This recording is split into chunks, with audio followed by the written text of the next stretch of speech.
Chinch, his swing is tailor-made for that park. He's not an opposite field guy. He gets on top of the dish. He's looking to get the bat head out. He's a direct A to B guy, looking to get the backspin and get the ball in the air. You know how many doubles he's going to hit because he just, or even singles. I'm in love with this good life.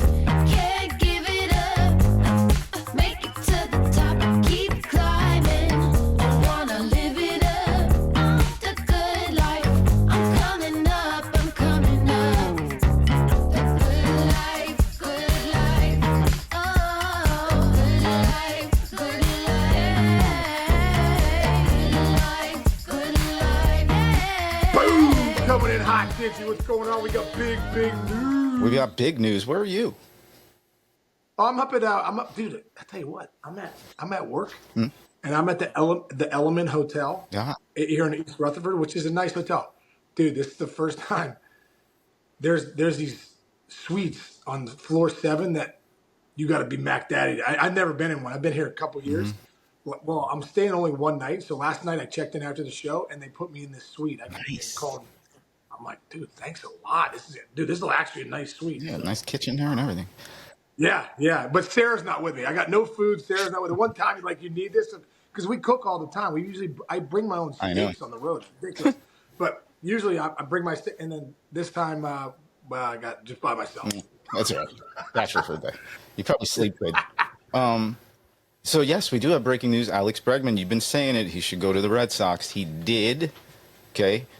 3 years.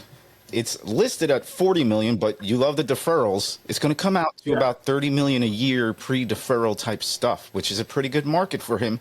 And he turned down money from the Tigers and the Astros, to be honest. So initial thoughts.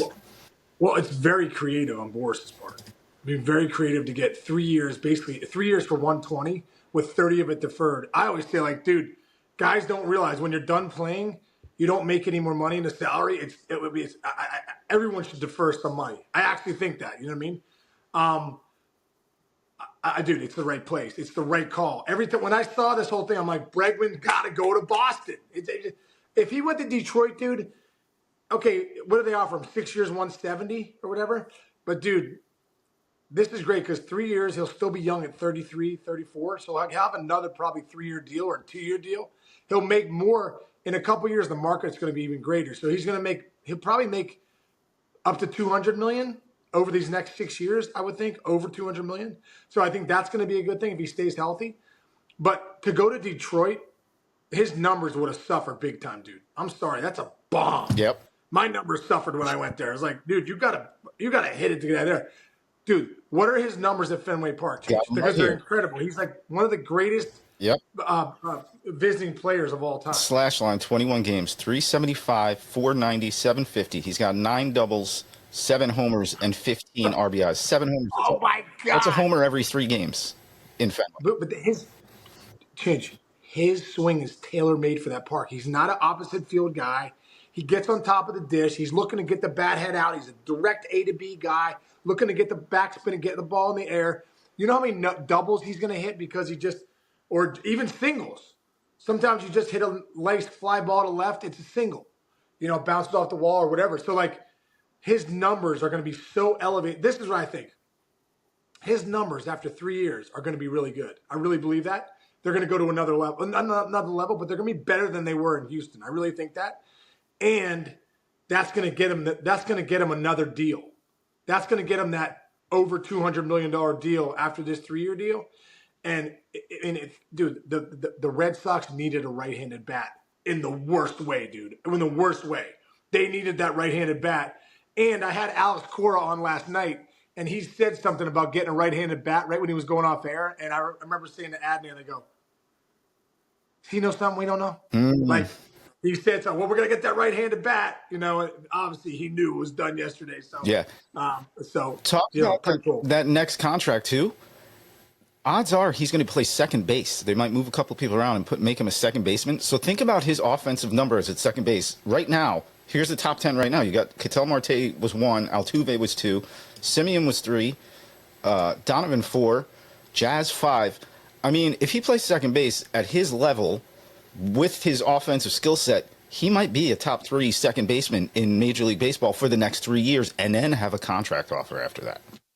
Great point, Chance. You're right. He goes, you switch from the corner infield to all of a sudden up the middle.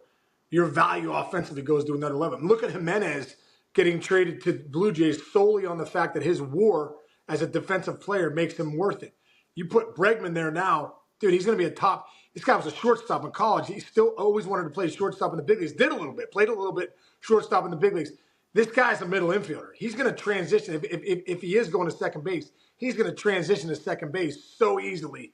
So you're right. His value is only going to go up because his offensive numbers will be there. Yeah, let's make a quick goodbye to the Houston Astros. This is his 9 years in there, okay? 2-time All-Star, 2018 All-Star Game MVP, 2 World Series, 2019 All-MLB Second Team, Silver Slugger Award, and a Gold Glove Award. Astros fans, you still got to love him. When he comes back, you're going to cheer him, right? Oh, yeah, dude. The guy's a winner. He wanted to stay in Houston, too, I think. I really think he wanted to stay there, but they wanted to move on. You see where they're going. They got rid of Preston. They got rid of Kyle Tucker. They moved Bregman. You could tell they're in a place where they're like, okay, we're not willing to pay the superstar player money, so we just got to figure it out. So I think the Astros are a little bit in limbo right now as far as that goes. But, I mean, Bregman will always never pay for a meal in Houston, and he will always be a standing ovation when he comes back. Dude, he brought them 2 World Series championships in the middle of everything, and he he was a leader in that clubhouse. Guys love playing for him. He's a baseball rat, dude. This guy loves baseball. He's like Dustin Pedroia. All he thinks about is baseball. It's his life, and I think that's why he's been so good. He's an elite defender too at third base. So it's a great sign for the Red Sox. It's everything they needed. You could put him at second base. It's the right-handed bat they needed. He's a pull right-handed hitter, which the Green Monster, historically plays well for those kind of guys. And, it's a huge move. Yeah. One last thing on the numbers. Not fully official, but here's what a lot of people are saying. Astros offered 6 for 156, Tigers 6 for 171.5, Cubs 4 for 120. So he took the shorter deal, betting on himself, but still making a heck of a lot of money. I think it's a great move. Like you said, it's creativity at its best. It's a great move. Leave it to Scott Boras to have all those things going on and figure that out. But I kind of like these 3-year, 4-year deals with a higher average annual salary. It gives the player flexibility.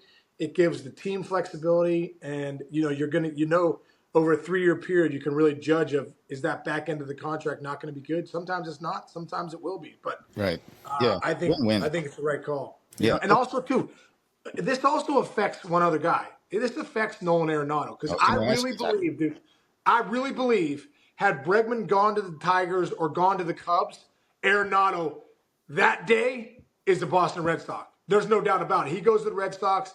He's got 3 years, $74 million left. You slide him in there to third base. But I do think you're right, Chance. I think they wanted to keep Devers at third, put Bregman at second, because you got Tristan Casas at first. Right. Now, they do have a problem because they got Campbell, who's he's a second baseman. He's one of their top prospects, who's a really good player, dude. Really good player.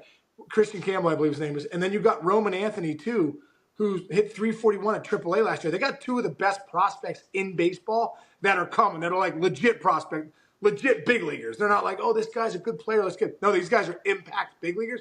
So they're going to have to figure that out. But like you said, the 3-year deal also gives them flexibility for those prospects too. To figure out, do you trade Tristan Casas and move Devers to first base, put Campbell at second, and put Bregman back to third? You could always do that too.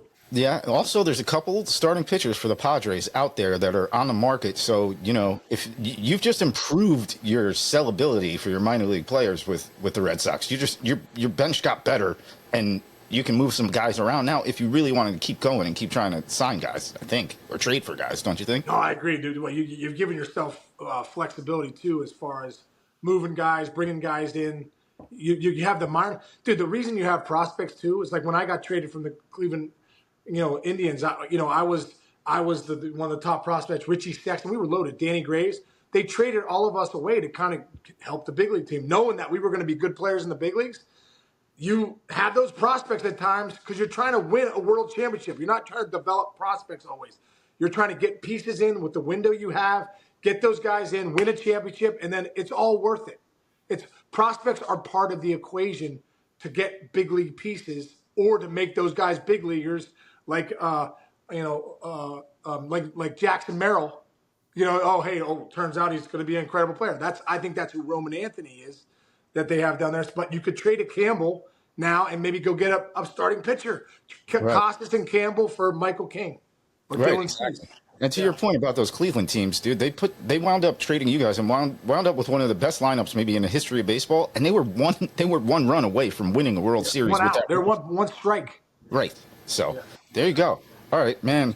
We're a long way away from the Mookie Betts trade. I still look at that, man, and Red Sox fans still have a little bad taste in their mouth. It was so bad. That was such a bad move to trade Mookie Betts. He was Juan Soto.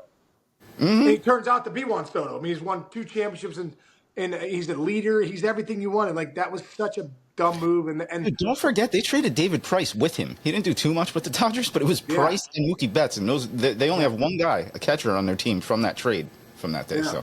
Well, dude, also, too, when you look at the Red Sox, too, they've had 3 years in a row they haven't made the postseason. It's been like 30 years since they've had 4 years in a row. 30 years. So Red Sox fans, and I think, Craig Breslow and those guys are like, and ownership is like, okay, now's the time. Let's start spending some money. Let's start being the Red Sox. They got Crochet in that rotation. They brought in Walker Buehler. Tanner Houck's got great stuff. They got a Aroldis Chapman and Liam Hendricks in the back end of the pen now.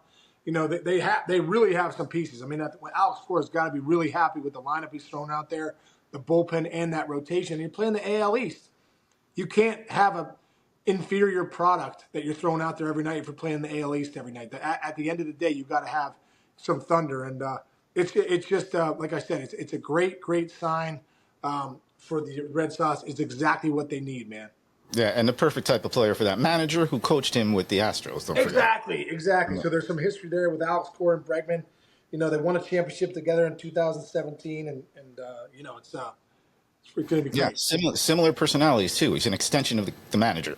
I mean, he's that kind of player. And he's a leader from the front too. Yeah, and I don't know. I don't think Devers is that big of a leader there. He's a great leader type. Yeah, you need to have a guy like Bregman and with some of these young guys. You got Duran, you got Anthony coming up, you got and another piece too. Don't forget this. If this happens, if Trevor Story's healthy, Trevor Story hasn't been healthy yet with the Sox. If he's healthy, bro, that changes everything for this team. So it looks like he's healthy right now. I'm wrapping him in bubble wrap if I'm Alex Cora this spring training, trying to make sure, okay, you're getting 10 at bats. I don't want you to take grounders. I don't want you to do anything. But if Trevor Story's healthy, dude, and you got Story and Bregman up the middle, or if Bregman plays third, you got them on the left side. You're just a better team if those guys can stay on. Yeah, speed, power guys, both guys. I mean, good call. Good call. Are they? So they've been about a 500 team for the past few years. Can they compete right now with this roster for a playoff? Yeah. Oh yeah. Oh, you kidding me? They just. I think they really made themselves better. Like, this is that big of a deal of a sign. Like I said, too, there couldn't be a better fit. You saw that and heard the numbers in Fenway. A better fit for this certain player than Bregman to Fenway Park with the monster. It's a perfect fit. There you go. You said it all. All right. You got another show today, or are you done? Yeah, dude. I'm going to be tonight, bro. Here we go. Oh, let's go. You just, I just did a preview for what I'll be saying all night tonight. There you go. Who you on with? Is it Adnan? Me and Adnan, 6 to 7. Tune in. Love that combo. Tune in, baby. There you go. All right, brother. Thank you. Have a great rest of the day, dude. Everyone out there, I want to tell you really quick. My mom made this point to me, and good for my mom. Thanks, Joan. You're the best. She said, you got to tell, in her New York accent, you got to tell everybody that if you subscribe and download, it's free. Yes, that's a great point, Mom. We say subscribe and download, but the bottom line is when you subscribe and download, it doesn't cost anything. It's free. You just hit a button. It's not like you're paying for anything. I think people see that because, to tell you the truth, I see the subscribe button too, and I'm like, am I going to pay for something? But no, you don't pay for anything. So subscribe and download. It's free. They don't shoot you to you pay money. There's nothing. It just hit subscribe. It means we know that you're following us. We know that you like us. And it's also given us a chance to get some sponsors where we can keep this thing going. Because you never know. Guys, if we don't get some sponsors, then we're just going to be gone one day. Yeah, there you go. Thanks, Joan Casey.